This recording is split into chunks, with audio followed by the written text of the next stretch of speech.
Hello everyone, once again welcome to my YouTube channel. In my today's video, I'll be solving this interesting equation. Now the first thing I'm going to do is that I'm going to raise both sides to the power 2x plus 1 all over x. So write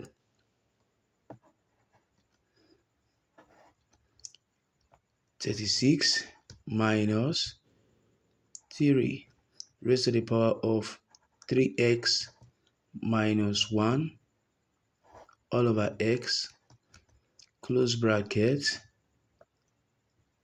x all over 2x plus 1, close bracket, all raised to the power of 2x plus 1 all over x equal to 3 raised to the power of 2x plus 1 all over x. So as you can see, I've raised both sides to the power of 2x plus 1 all over x.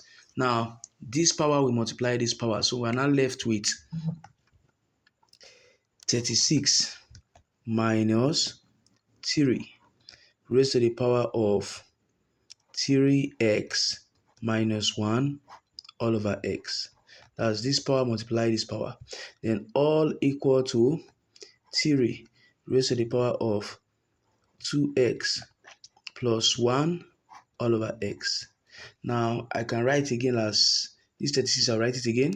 36 minus 3.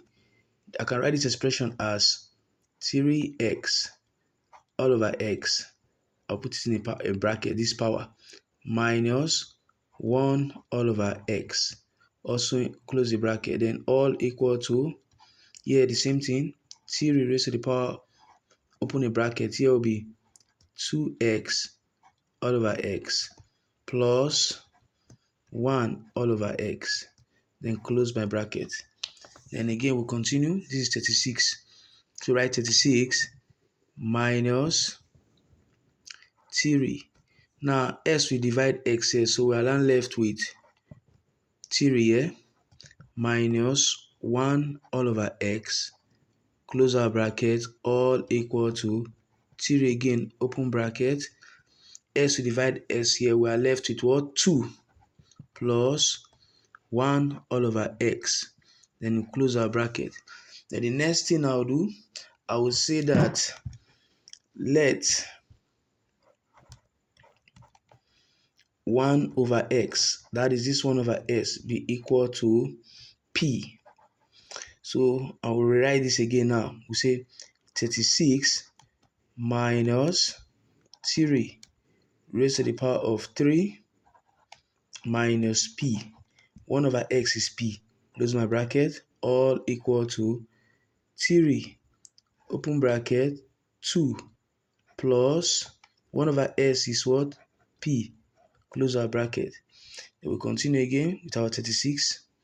Here will become 36 minus, now I'm going to split this according to the law of indices. So here will become 3 raised to the power of 3 multiply 3 raised to the power of minus p equal to, then this other side, 3 raised to the power of 2 multiply 3 raised to the power of p. Then now, this is 36. So we say 36 minus 3 raised to the power of 3, that will give us 27. So write 27 multiply. Now 3 raised to the power minus p is the same thing as 1 all over 3 raised to the power of p, all equal to 3 squared, that means 9 times 3 raised to the power of p.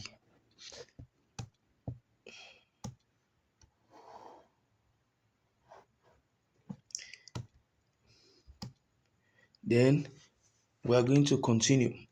So here will become, now in this place now I'm going to factorize this. Now what is common here?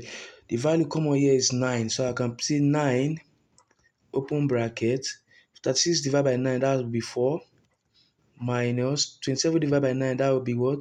3 times 1 all over 3 raised to the power of p, close bracket, equal to 9 multiply by 3 raised to the power of what? P. Now 9, we divide 9 here. So this 9, we divide this 9 here. So we're now left with 4 minus 3 multiply 1 all over 3 raised to the power of P, all equal to 3 raised to the power of what? P. Then the next thing I'll do, I'll say let 3 raised to the power of P be equal to Y. So here will now become 4 minus 3 times 1 over Y. Since 3 raised to the power of P is what?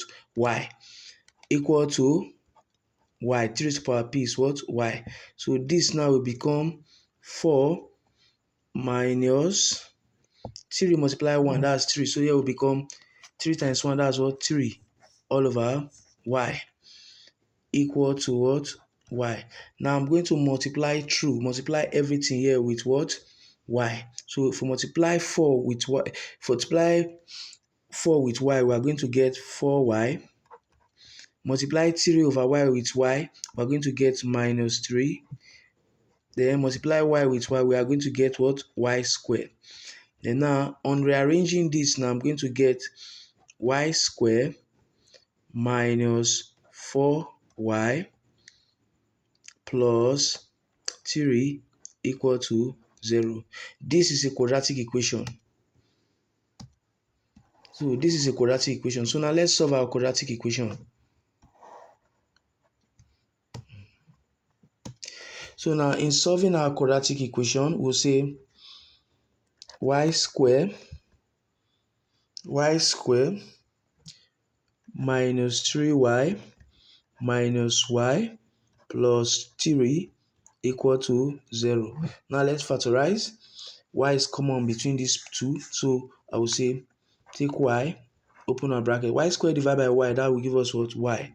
Y minus 3y divided by y, that will give us what? Minus 3. Close our bracket. We write again y minus 3, all equal to 0. Now minus y divided by y, we are going to get minus 1. So we can say that this y minus 3, I'll put it down, y minus 3, then y minus 1, I'll put it here also, y minus 1, all equal to what? 0. Now from this particular place now, I can say that y minus 3 equal to 0, or y minus 1 equal to 0. Now from here now, y equal to what? 3, or y equal to what? 1. Now since we have gotten that, now we'll recall that 3 raised to the power of p is equal to y. Recall 3 raised to the power of p equal to y. So I can say that 3 raised to the power of p equal to what? Y. And we know that y equal to 3 here. So we say 3 raised to the power of p equal to what? 3. And this 3 now is the same thing as 3 raised to the power of 1. So from here now, I can just simply say that p is equal to what? 1. And also, we know that y is also equal to 1 here. So we write or 3 raised to the power of p equal to what? Y. Also, which is what? Y. Then I can say that 3 raised to the power of p will be equal to what? Y is what? 1 here. So that's 1.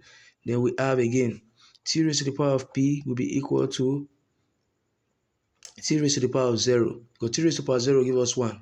So from here now, we say p equal to what? 0. But this is not valid. So we'll continue with only, we are going to continue with this side. Since this is not valid, we'll continue with this side. That's p equal to 1. Now, also, we're going to recall again that 1 over x is equal to p.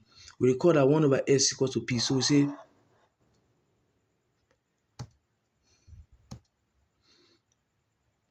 1 all over x equal to p.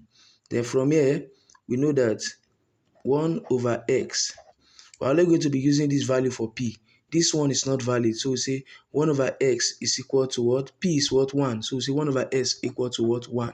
Now on cross multiplying and dividing, we will simply know that p x is equal to what? 1.